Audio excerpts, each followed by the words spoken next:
Hello दोस्तों, नमस्कार। आज हम बात करेंगे मुग़ल साम्राज्य का पतन। दोस्तों, बाबर ने मुग़ल साम्राज्य की स्थापना की। बाबर एक शक्तिशाली शासक था जिसने मुग़ल साम्राज्य रूपी भवन की नींव रखी। अकबर ने इसे और ही ज़्यादा मजबूती प्रदान की। शाहजहाँ के काल में यह अपने चरमोत्कर्ष पर था। लेकिन दोस्तों, धीरे धीरे क्या हुआ कि मुग़ल साम्राज्य का पतन होना शुरू हुआ, जिसका कारण था अयोग्य शासक, उत्तराधिकार का युद्ध आदि। तो दोस्तों, आप इससे जो है अपने नोट्स भी बना सकते हैं। एमए, बीए जौन सी क्लास में भी आप पढ़ते होंगे। तो चलिए शुरू करते हैं। बाबर के बाद मुग़ल साम्राज्य का उत्थान हुआ, लेकिन धीरे धीरे कुछ अयोग्य शासकों और खराब नीतियों के कारणों से उसका पतन भी हुआ। नीचे मुग़ल साम्राज्य के पतन के मुख्य कारणों को बिंदुवार पॉइंट वाइज विस्तार से हिंदी में बताया गया है। तो दोस्तों, आप जो हैं पॉइंट वाइज मेरे साथ पढ़ने वाले हैं। तो चलिए शुरू करते हैं। मुग़ल साम्राज्य का पतन। पहला, उत्तराधिकार का युद्ध, सक्सेशन वॉर्स। बाबर के बाद हुमायूं, फिर अकबर, फिर जहांगीर, शाहजहां और औरंगजेब ने शासन किया। हर सम्राट की मृत्यु के बाद उत्तराधिकार के लिए भाइयों में युद्ध होता रहता था। इससे साम्राज्य कमज़ोर होता गया। सेना तथा खजाना दोनों की हानि हुई। दोस्तों, आपने देखा होगा कि जहाँ ज़्यादा एक से ज़्यादा भाई होते हैं उसमें हमेशा राजा बनने का युद्ध जो है चलता रहता है, जिससे होता क्या है कि शासन और प्रशासन दोनों ही कमज़ोर हो जाता है। दूसरा, सेना भी जो है उनका मनोबल और उनको योग्य शासक न मिलने के कारण सेना भी कमज़ोर हो जाती है। साथ ही संपत्ति के लालच में जो है जो कोष होता है, राजकोष, वो भी खाली व समाप्त होने की उसकी भी संभावना होती है। दूसरा जो कारण है दोस्तों पतन का, वो है औरंगजेब की नीतियाँ। दोस्तों, औरंगजेब एक कट्टर शासक था जिसने ऐसी नीतियाँ लागू की जो लोगों को पसंद ना आई, जिससे जो और वो ज़्यादातर युद्धों में भी व्यस्त रहा। जैसे दक्षिण भारत में उसने बहुत सारे युद्ध लड़े और जिसके कारण जो है धीरे धीरे साम्राज्य की नींव कमज़ोर होती गई। औरंगजेब ने दक्षिण भारत अभियान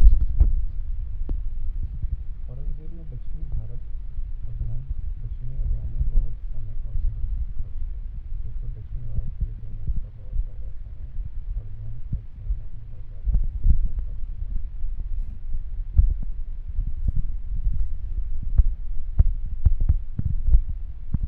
मराठों और सिखों के राजपूतों से टकराए। दोस्तों, उसने जो है मराठों, सिखों और राजपूतों से दोस्ती काफ़ी लड़ाई की और अगला हमने जो डिस्कस किया था को उसने समाप्त कर दिया। जजिया कर उसने लगा दिया।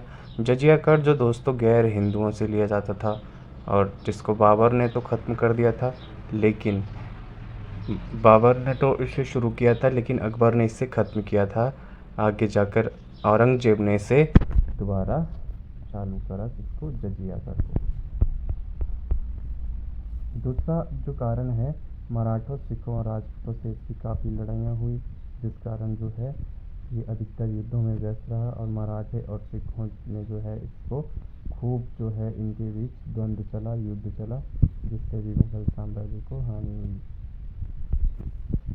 प्रशासनिक भ्रष्टाचार और कमज़ोर शासन।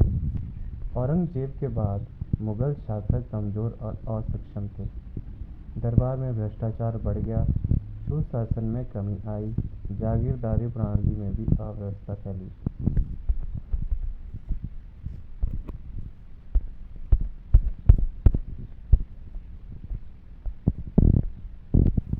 क्षेत्रीय शक्तियों का उदय। क्षेत्रीय शक्तियों से मतलब है जो आसपास के छोटे रियासतें थी, जो छोटे राज्य थे, जहाँ पर जो है बंगाल, अवध और हैदराबाद जैसे प्रांत जो है वो मुग़ल प्रशासन से जो है स्वतंत्र होने लगे। मराठा, सिख, जाट, राजपूत और अन्य स्थानीय शक्तियों ने स्वतंत्रता की मांग की और विद्रोह किया। नेक्स्ट, आर्थिक पतन। लगान की अधिकता। लगान से मतलब है दोस्तों टैक्स। भू राजस्व व्यवस्था में जो है आपने देखा होगा कि अब तक जितने भी साम्राज्य, चाहे वो कोई भी शासक हो, वो जो है अपने राज्य, अपनी सेना, अपने साम्राज्य को कैसे चलाते थे? भू लगान लगाकर, यानी टैक्स लगाकर। तो लगान में जो है उसने बढ़ोतरी कर दी थी, औरंगजेब ने भी, अन्य शासकों ने भी। युद्धों में खर्च, व्यापार की गिरावट और कृषि की दुर्दशा ने अर्थव्यवस्था को कमज़ोर कर दिया। व्यापार पर ईस्ट इंडिया कंपनी जैसी विदेशी कंपनियों का नियंत्रण बढ़ गया।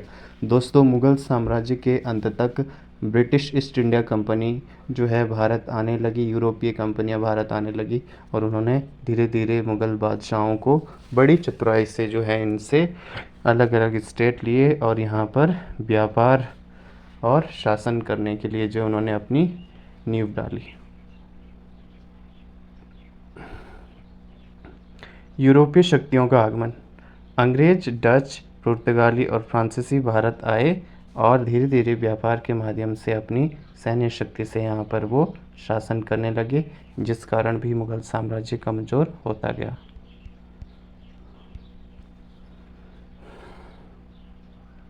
अंग्रेज़ों ने धीरे धीरे सैन्य शक्तियाँ से मुगलों को पीछे धकेला। दोस्तों, अंग्रेज़ जो थे उनके पास बहुत सारे आधुनिक हथियार हुआ करते थे और वो बड़ी ही चतुराई से जो है युद्ध लड़ते थे और बहुत सारे ऐसे समझौते थे जहाँ वो फूट डालो और राज करो की नीति अपनाते थे।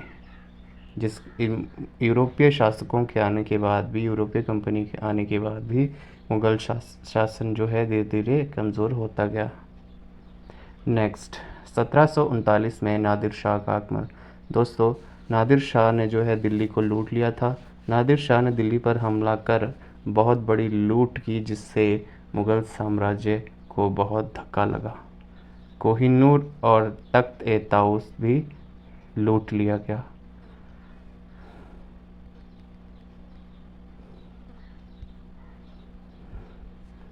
नेक्स्ट चलते हैं पानीपत का तृतीय युद्ध। अफगान शासक अहमद शाह अब्दाली ने मराठों को हराया, लेकिन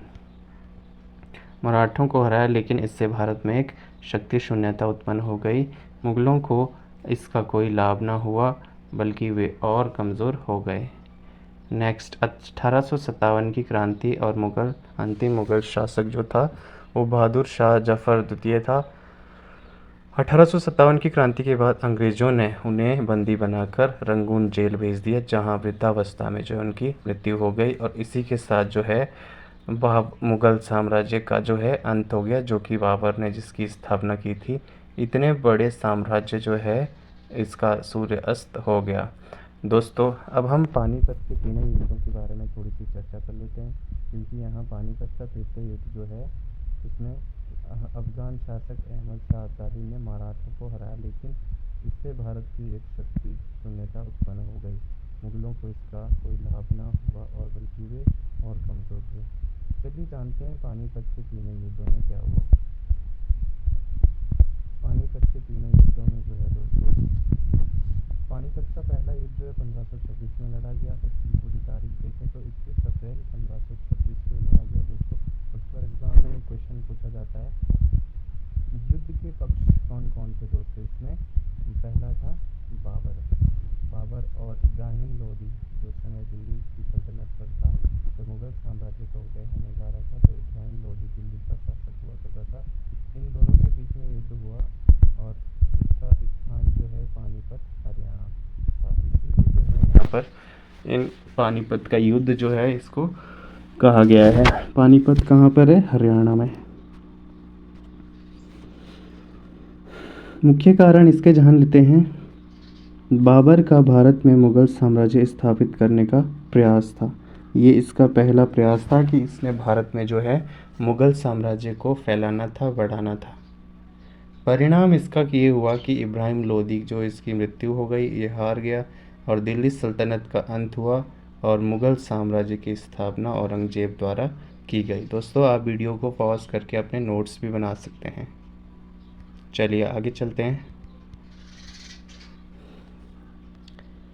विशेषता क्या थी कि पहली बार भारत में तोपों का इस्तेमाल हुआ। पानीपत की जो पहली लड़ाई है इसमें पहली बार तोपों का इस्तेमाल हुआ। तुर्की युद्ध प्रणाली जो है इसमें इसका तुर्की युद्ध प्रणाली जो थी उसका इसमें प्रयोग हुआ। अब बात करते हैं दोस्तों पानीपत की दूसरी लड़ाई। तो पानीपत की दूसरी लड़ाई में जो है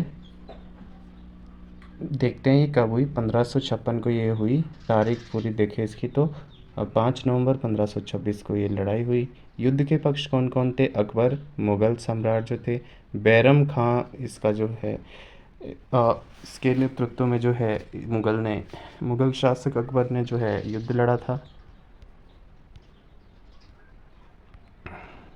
और ये किसके साथ हुआ था? जो भेमू था, अंतिम हिंदू शासक जो विजयनगर का सेनापति और अफगान समर्थक था, उससे जो है अकबर की लड़ाई होती है अकबर और हेमू के बीच में। कब? 5 नवंबर 1556 को। स्थान पानीपत, हरियाणा में ही ये लड़ाई लड़ी गई।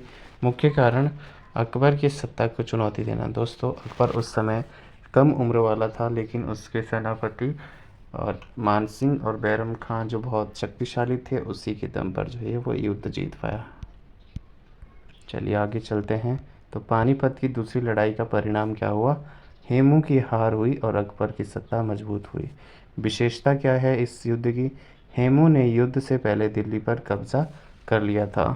युद्ध में हेमू की आंख में दोस्तों तीर लगने से निर्णायक मोड़ आया और हेमू की मृत्यु हुई और उसकी हार हुई और अकबर ने जो है अपना पांव जमाया। पानीपत का तीसरा युद्ध। पानीपत का तीसरा युद्ध कब हुआ? 1761 में हुआ। पूरी तारीख देखें इसकी तो 14 जनवरी 1761। युद्ध के पक्ष कौन कौन थे? अफगान शासक अहमद शाह अब्दाली था और दूसरा पक्ष जो है कौन था? इसके मराठे थे। ठीक है, तो मराठा में जो मराठा साम्राज्य पेशवा बाजीराव के नेतृत्व में जो है सेनापति सदाशिव राव भाऊ और स्थान इसका भी क्या था? पानीपत, हरियाणा। मुख्य कारण उत्तर भारत में मराठों का बढ़ता प्रभाव के कारण जो है पानीपत का तीसरा युद्ध हुआ।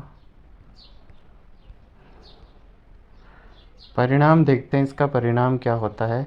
मराठों की करारी हार हुई, भारी जनहानि, लगभग 1 लाख लोग इसमें मारे गए। दोस्तों, एक क्वेश्चन आप याद रखेंगे कि पानीपत के तीसरे युद्ध में जो है लगभग 1 लाख लोग मारे गए।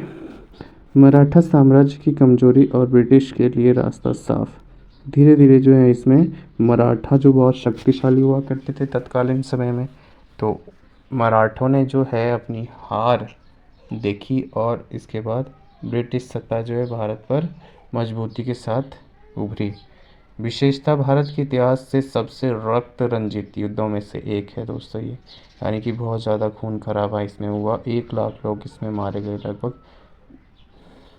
तो चलिए दोस्तों, आपको ये वीडियो कैसा लगा तो कमेंट में ज़रूर बताएं। साथ ही आप इसे पॉज करके अपने नोट्स भी बना सकते हैं। शॉर्ट नोट्स दिए गए हैं, आपको याद करने में भी आसानी रहेगी। बहुत बहुत धन्यवाद। अगर आप हमारे चैनल पर नए हैं तो चैनल को ज़रूर सब्सक्राइब करें, शेयर ज़रूर करें।